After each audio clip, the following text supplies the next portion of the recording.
Le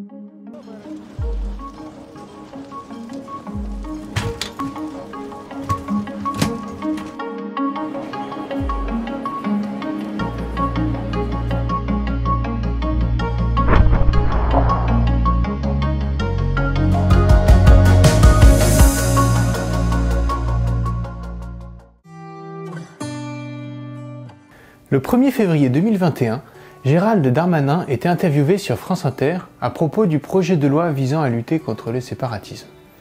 Pendant cette interview d'environ une demi-heure, le ministre de l'Intérieur a dit « La loi de la République est supérieure à la loi de Dieu ». Cette phrase, on peut s'en douter, a fait bondir bon nombre de chrétiens qui ont perçu dans ses propos un signe des temps, de l'idolâtrie, l'antichrist ou plus simplement la menace d'une diminution de la liberté de culte.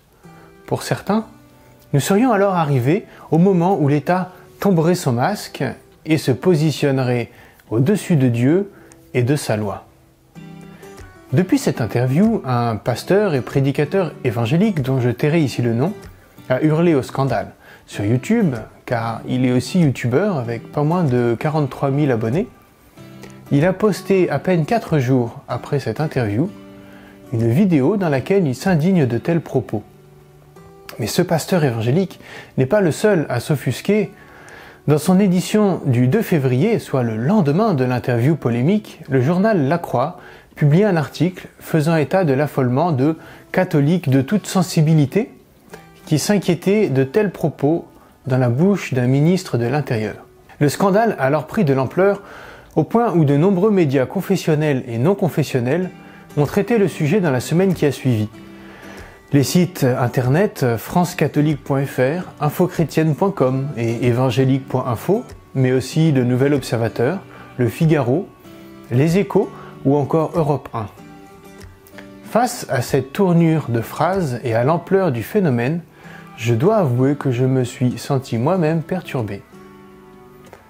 Fort heureusement, je me suis souvenu de cette maxime si importante à mes yeux. Un texte sans son contexte est un prétexte. Alors je suis retourné visionner la vidéo de l'interview de France Inter, à la recherche de cette phrase polémique qui ne m'avait pourtant pas choqué, à outre mesure lors de mon premier visionnage qui a eu lieu avant que je n'ai eu vent du premier scandale. Tout d'abord, ce qu'il faut relever, c'est que la phrase tirée de l'interview est plus longue que cette simple opposition entre la loi de la République et la loi de Dieu. En voici les termes exacts. Nous ne pouvons plus discuter avec des gens qui refusent d'écrire sur un papier qu'ils sont parfaitement compatibles, évidemment, avec les lois de la République, que la loi de la République est supérieure à la loi de Dieu. Cette citation s'inscrit dans un contexte où Gérald Darmanin s'exprime sur le risque d'ingérence présent quand des mouvements religieux localisés en France, et en particulier dans ce contexte il parle de mouvements islamistes, perçoivent des fonds en provenance d'autres pays que la France.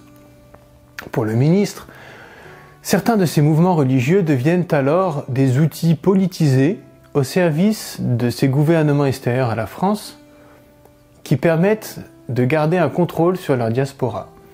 Cette déclaration, pour le moins maladroite, n'a donc absolument rien, mais rien du tout, de théologique. Quand Gérald Darmanin parle ici de la loi de Dieu qu'il place sous l'autorité de la loi de la République, il parle à ce moment précis de la charia, la loi islamique.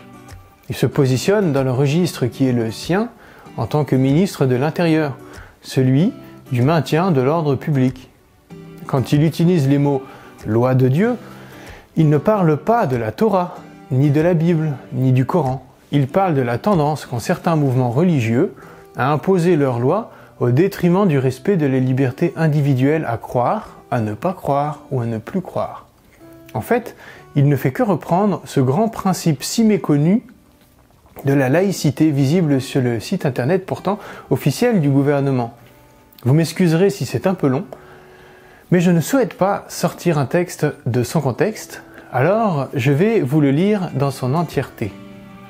La laïcité garantit la liberté de conscience. De celle-ci découle la liberté de manifester de ses croyances ou de ses convictions dans les limites du respect de l'ordre public.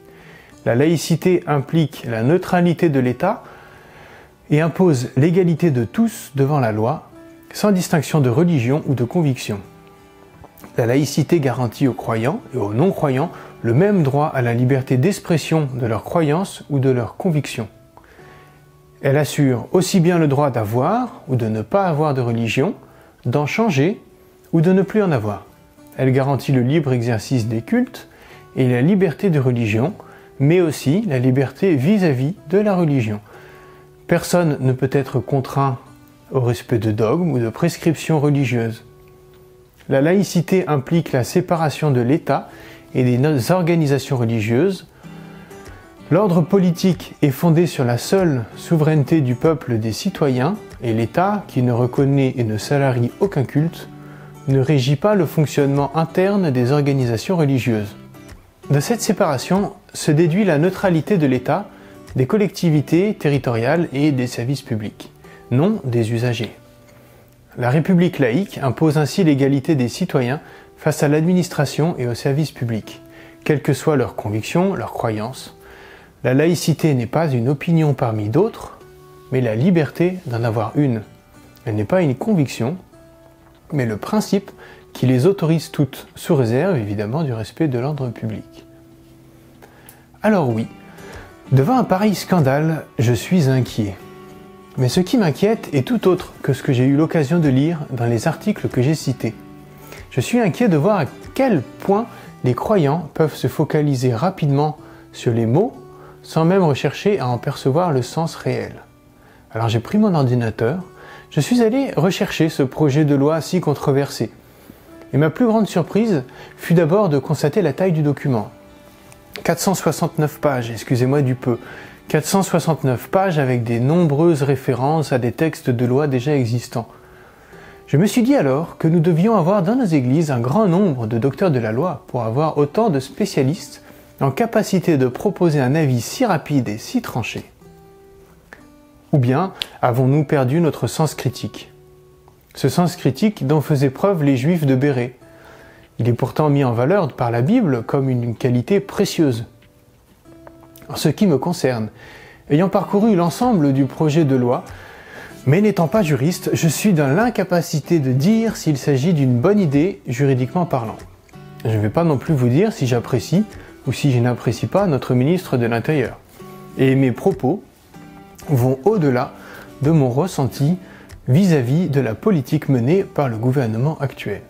En revanche, dans ce projet de loi, j'ai trouvé une volonté de traiter de façon équitable les croyants et les non-croyants, peu importe leur religion, leur absence de religion.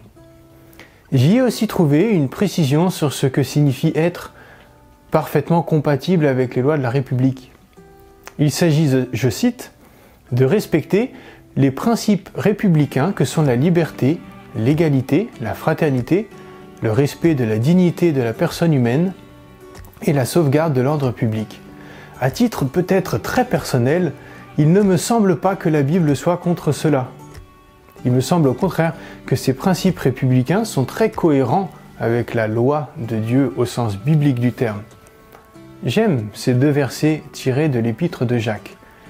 La sagesse d'en haut est d'abord pure, ensuite pacifique, modérée, conciliante, pleine de miséricorde et de bons fruits, sans partialité, sans hypocrisie. Le fruit de la justice est semé dans la paix par des artisans de paix.